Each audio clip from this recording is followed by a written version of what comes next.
जम्मू और कश्मीर एक ऐसी रियासत जिस पर भारत और पाकिस्तान दोनों की नज़र थी। एक ऐसी रियासत जो दोनों सरहदों से जुड़ी। एक ऐसी राज्य जो शर्तों के साथ भारत संघ में शामिल हुआ। एक ऐसा केंद्र शासित प्रदेश जिसे लेकर विवादों का दौर आज तक जारी है। आज़ादी के बाद विलय का मामला हैदराबाद और जूनागढ़ में फंसा था, लेकिन भारत को चिंता कश्मीर की सता रही थी। एक ऐसी रियासत जहां का राजा हिंदू था, लेकिन अधिकांश आबादी मुस्लिम। राजा पाकिस्तान में जा नहीं सकता था और वो भारत आना नहीं चाहता था। राजा को अपनी गद्दी प्यारी थी, लेकिन उसका आज़ाद रहना संभव नहीं था।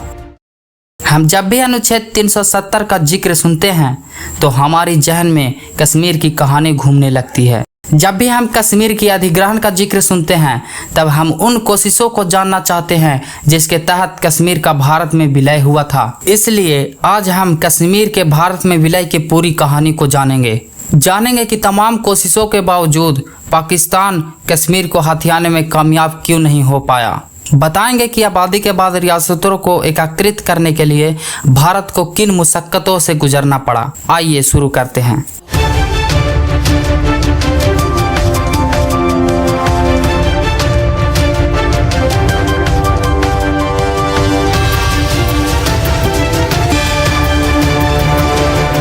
जब भारत को आज़ादी मिली तब भारत तमाम तरह की मुश्किलों से जूझ रहा था। बंटवारे की त्रासदी से उपजी समस्याओं ने भारत को अंदर तक हिला दिया था।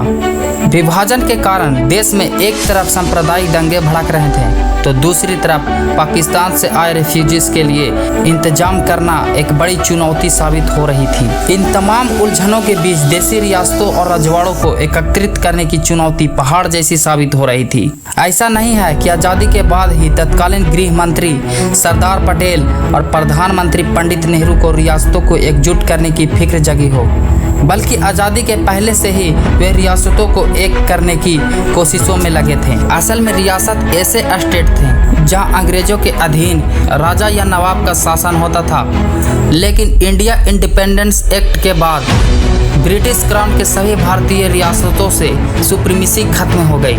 अब इन रियासतों को भौगोलिक नज़दीकी की लिहाज से भारत या पाकिस्तान में से किसी एक देश का चयन करना था।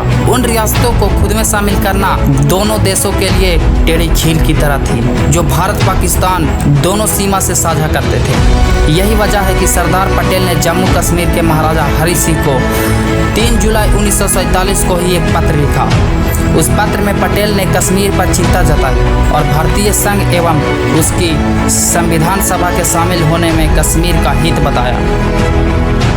उसी दौरान वल्लभ भाई पटेल ने जवाहरलाल नेहरू को भी एक खत लिखा।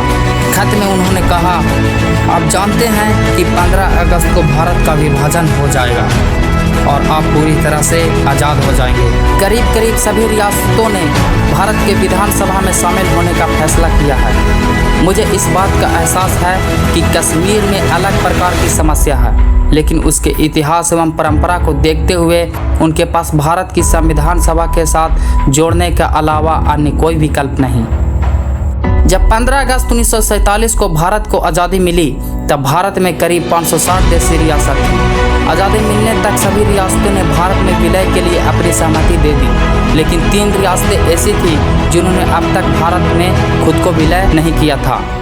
ये 3 रियासतें थीं जूनागढ़, हैदराबाद और जम्मू कश्मीर। भारतीय स्वतंत्रता अधिनियम के मुताबिक रियासतों के शासकों को भौगोलिक स्थितियों के लिहाज से भारत तथा पाकिस्तान में से किसी एक का चुनने का विकल्प दिया गया था। ब्रिटिश इंडिया के अंतिम वायसराय लॉर्ड माउंटबेटन ने सभी रजवाड़ों को साफ कर दिया था। आज़ाद रहने का विकल्प उनके पास नहीं था। ये भौगोलिक सच्चाई को अनदेखी भी नहीं कर सकते थे। ये चारों ओर जिस देश से घिरे थे उनमें ही शामिल हो सकते थे, लेकिन इन 3 रियासतों के शासकों ने अब तक किसी भी मुल्क को नहीं चुना था। जूनागढ़ का नवाब मुस्लिम था, लेकिन वहाँ बहुसंख्यक का आबादी हिंदू। जब नवाब पर भारत में विलय करने का दबाव बढ़ा तब उसने पाकिस्तान के साथ जुड़ने का समझौता कर लिया।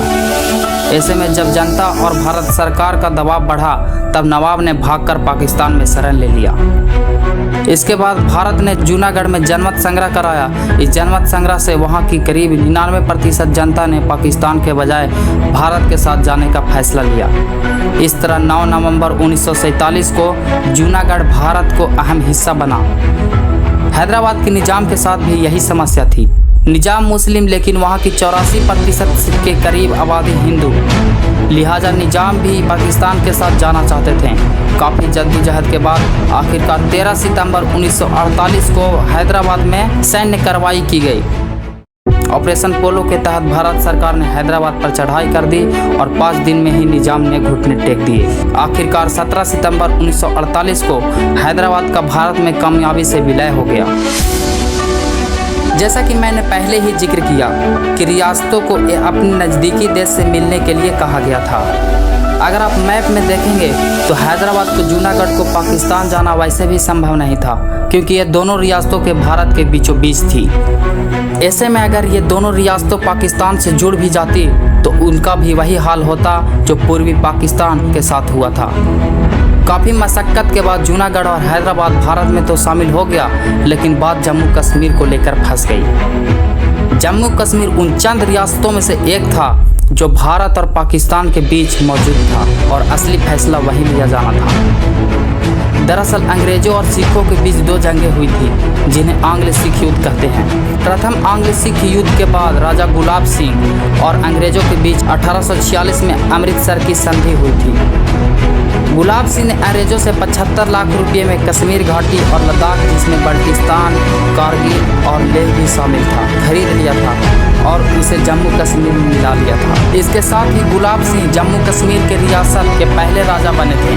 वे उत्तर भारत के एक क्षत्रिय वंशी थे और डोगरा राजवंश के संस्थापक भी थे। 1846 से 1947 तक डोगरा राजवंश ने ही जम्मू कश्मीर रियासत पर शासन किया। ब्रिटिश शासन के तहत 1846 से 1858 तक Jammu Kashmir British east India company के साथ सहायक गठबंधन में एक रियासत थी और बाद में 1947 तक ब्रिटिश क्राउन के अधीन आ गई थी। 1947 में भारत की आज़ादी के वक्त यहाँ के महाराजा हरि सिंह का शासन था। हरि सिंह डोगरा राजवंश के चौथे शासक थे। वे गुलाब सिंह के वंशज थे। उन्होंने 1925 में यहाँ की गद्दी संभाली थी। इस रियासत की खासियत यह थी यहाँ के लगभग 3/4 आबादी मुसलमानों की थी, लेकिन इसके राजा हरि सिंह हिंदू थे। वहाँ के तत्कालीन लोकप्रिय नेता शेख अब्दुल्ला ने कश्मीर के भारत में विलय का समर्थन किया, लेकिन राजा हरि सिंह ने उनको गिरफ्तार कर और जेल में बंद करवा दिया। ऐसा क्यों? ऐसा इसलिए कि असल में महाराजा हरि सिंह पाकिस्तान में से किसी एक के साथ जुड़ने को लेकर वो द्विधा में थे। वो पाकिस्तान के साथ नहीं जुड़ना चाहते थे, क्योंकि बतौर हिंदू शासक अगर वो पाकिस्तान चले जाते तो खुद सहज महसूस नहीं करते। इसके पीछे कारण था कि पाकिस्तान न्यू धार्मिक आधार पर रखी गई थी, केवल महाराजा और उनके वंश के लिए, बल्कि कश्मीर के अल्पसंख्यक के वर्गों के लिए तत्काल पैदा होने वाला डर था। हरि सिंह भारत के साथ जुड़ने के नाम पर भी अलग उलझनों में फंसे थे। वे जानते थे कि भारत लोकतांत्रिक प्रणाली पे काम करने वाला देश बनेगा। ऐसे में मुसलमान वाले राज्य में उन्हें अपनी सत्ता गंवानी पड़ सकती है। महाराजा हरि सिंह भारत और पाकिस्तान में से किसी को भी चुनने से इनकार कर दिया।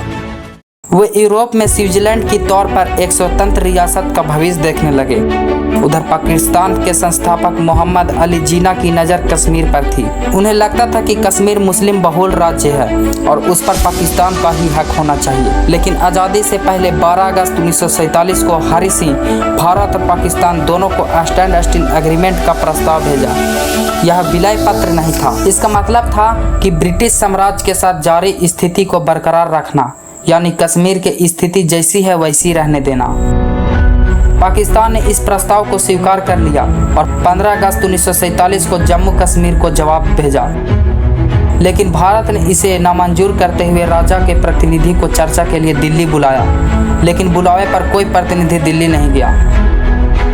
इस बीच पाकिस्तान के गवर्नर जनरल मोहम्मद अली जिन्ना ने अपने निजी सचिव को श्रीनगर भेजा ताकि हरी सिंह को पाकिस्तान में विलय के लिए मना सके। लेकिन कुछ दिन बाद यानी 24 अगस्त 1947 को पाकिस्तान ने महाराजा हरी सिंह को एक चेतावनी भरा खत लिखा। इसमें लिखा था कि अगर कश्मीर पाकिस्तान में शामिल होने पर नाकाम रहता है तो भविष्य में एक गंभीर संकट का इंतजार कर रहा है। इस चेतावनी ने महाराजा हरी सिंह को चौकन्ना कर दिया। इसके बाद पाकिस्तान और जम्मू कश्मीर के बीच आरोप प्रत्यारोप का दौर चल पड़ा। उसी दौरान महाराजा हरी सिंह का झुकाव भारत की तरफ होने लगा।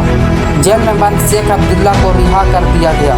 शेख अब्दुल्ला हमेशा मुस्लिम लीग और जिन्ना के विरोध थे। उनकी रिहाई के बाद पंडित नेहरू से दोस्ती और गहरी होने लगी। ये सब बातें पाकिस्तान और जिन्ना को पच नहीं रही थी। जब पाकिस्तान को लगा कि अब कश्मीर भारत में विलय कर लेगा तो जैसे ही सितंबर का महीना बीता उसके बाद 24 अक्टूबर 1947 को हजारों कबायली पठानों ने कश्मीर में घुसपैठ को अंजाम दे दिया और महाराजा की फौज बहुत कमजोर थी। मारकाट को अंजाम देते हुए ये कबायली राजधानी श्रीनगर की ओर बढ़ने लगी। पाकिस्तान ने कश्मीर को हड़पने की योजना बनाई। हरी सिंह ने 25 अक्टूबर 1947 को श्रीनगर छोड़कर जम्मू कश्मीर में स्थित महल में शरण ले ली।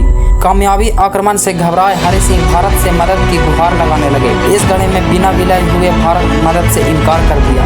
लॉर्ड माउंटबेटन ने यह कहकर मना किया कि जम्मू कश्मीर भारत का हिस्सा नहीं है और पाकिस्तान लड़ाकों का यह आक्रमण भारत पर नहीं हुआ है। भारत अपनी सेना का इस्तेमाल अपनी आत्मरक्षा में ही करेगा, न कि किसी हमले को बचाने के लिए। इसलिए जब तक इंस्ट्रूमेंट ऑफ एक्शंस पर दस्तखत नहीं करता उसे सैन्य सहायता नहीं दी जा सकती। इस बैठक में प्रधानमंत्री पंडित नेहरू, गृह मंत्री Sardar Patel, governor general Lord Mountbatten और तीनों सेनाओं के ब्रिटिश कमांडर इन चीफ मौजूद थे। लेकिन 25 अक्टूबर 1947 को ही सरदार पटेल के करीबी और गृह मंत्रालय के सचिव VP मेनन जम्मू कश्मीर पहुंचे और अगले ही दिन यानी 26 अक्टूबर 1947 को ही दस्तावेज इंस्ट्रूमेंट ऑफ एक्शंस पर महाराजा ने दस्तखत किए। इस तरह कश्मीर का भारत में विलय हुआ और भारत ने अपने राज्य की सुरक्षा के लिए तुरंत सैन्य सहायता कश्मीर भेजी। अगले कुछ ही दिनों में भारतीय सेनाओं ने पाकिस्तानी लड़ाकों को श्रीनगर में घुसने से रोक दिया और उन्हें कश्मीर के घाटी से बाहर ढकेल दिया। इस तरह से भारत ने पाकिस्तान के तमाम कोशिशों को नाकाम करते हुए कश्मीर को अपना अंग बना लिया और यह सब कुछ भारत सरकार और भारतीय आर्मी के बेहतर सूझबूझ के चलते मुमकिन हो पाया। आज के लिए इतना ही। अगली बार फिर किसी दिलचस्प सच्ची कहानी के साथ आपको रूबरू कराएंगे।